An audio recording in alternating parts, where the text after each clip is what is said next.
यहाँ है आज की इन टच मिनिस्ट्रीज की भक्ति।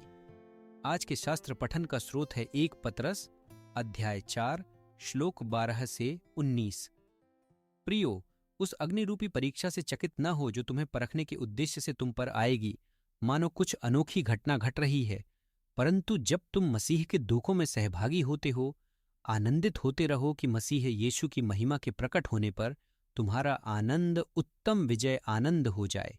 यदि मसीह के कारण तुम्हारी निंदा की जाती है तो तुम आशीषित हो, क्योंकि तुम पर परमेश्वर की महिमा का आत्मा छिपा है। तुम में से कोई भी किसी भी रीति से हत्यारे, चोर, दुराचारी या हस्तक्षेपी के रूप में यातना न भोगे।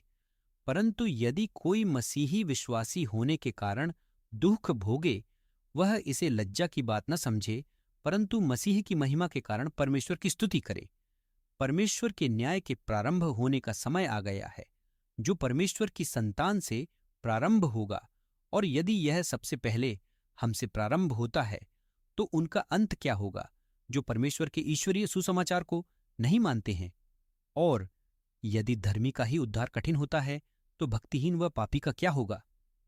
इसीलिए वे भी जो परमेश्वर की इच्छा अनुसार दुख सहते हैं, अपनी आत्मा विश्वास योग्य सृजनहार को सौंप दें और भले काम करते रहें। जब आपके सामने कोई संकट होता है, तो आपका पहला प्रतिक्रिया क्या होती है? आप शायद इसे जितनी जल्दी हो सके टालने की कोशिश करते हैं। हालांकि यह एक सामान्य लक्ष्य है, भगवान शायद इसके लिए एक अलग योजना रखते हैं।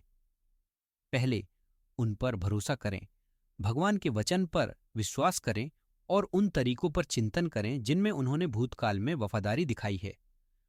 वह हमारे संकटों में हमारे साथ होते हैं और हमें सहन करने में सक्षम बनाते हैं। दूसरा, दृढ़ता से काम लें, यहां तक कि जब हम समझ नहीं पाते और पीड़ा बहुत अधिक सहन करने के लिए लगती है, हमें कभी भी हार माननी नहीं चाहिए। प्रभु की खोज जारी रखें, उनके वचन और प्रार्थना के माध्यम से मसीह में आशा को दृढ़ रखें और दर्द के बीच में उनकी स्तुति करें। तीसरा, याद रखें कि हमारा सार्वभौमिक भगवान नियंत्रण में है। वह इस विपत्ति को किसी कारण से स्वीकार कर रहे हैं और इसके माध्यम से अपनी सहायक शक्ति का प्रदर्शन करेंगे। यदि दर्द असहनीय लगता है, तो प्रभु हमेशा ऐसे क्षणों का उपयोग अपने बच्चों की मदद करने के लिए करता है। शास्त्र हमारे आध्यात्मिक विकास की तुलना सोने से करता है, जो आग के माध्यम से शोधित होता है। हमें कठिनाइयों का सामना करना पड़ेगा, कभी कभी गहरी और पीड़ादायक संकट जो हमारे लिए अधिक प्रबल हो सकते हैं। फिर भी हम अपने स्वर्गीय पिता पर भरोसा कर सकते हैं कि वे हमें बचाएंगे और हमें ऐसे तरीकों से परिपक्व करेंगे जिनका हम कभी कल्पना भी नहीं कर सकते। उनका आदेश नहीं है कि हमें अपने आप सहन करना होगा, बल्कि वे हमसे संवेदनशीलता से प्रतिक्रिया और उन पर भरोसा करने की अपेक्षा करते हैं।